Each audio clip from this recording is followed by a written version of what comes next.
आपण पाहत आहात आपल्या हक्काचे प्रतिध्वनी न्यूज. गतिमंद मुलीवर अत्याचार करणाऱ्या नराधमास मिरजेतून आवळल्या मुसक्या.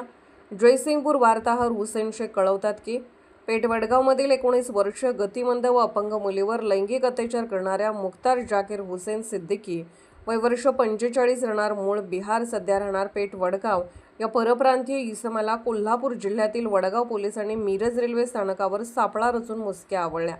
आज त्याला न्यायालयात हजर केले असता 1 दिवसांची पोलीस कोठडी सुनावण्यात आली आहे. याबाबत वडगाव पोलिसातून समजलेली अधिक माहिती अशी की मूळचा बिहार राज्यातील असणारा मुख्तार सिद्दीकी पेठ वडगाव येथे आई पत्नी मुलासह भाड्याने राहत होता.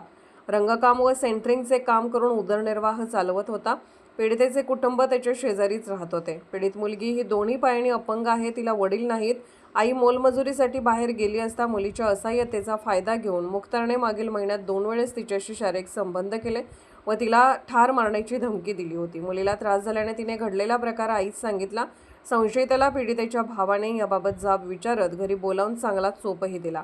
त्यानुसार तिची आई पोलीस ठाण्यात तक्रार देण्यास गेल्याची कुणकुण मुख्तार सिद्दीकी यास लागल्याने त्याने कुटुंबासह पलायन केले. पोलीस त्याच्या मागावर होते.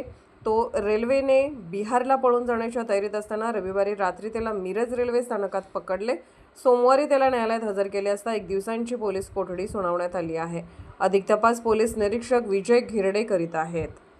आपण पाहत आहात प्रतिध्वनी चॅनल. अशाच बातम्या पाहण्यासाठी आमच्या चॅनलला सबस्क्राईब करा आणि बेल आयकॉनवर क्लिक करा.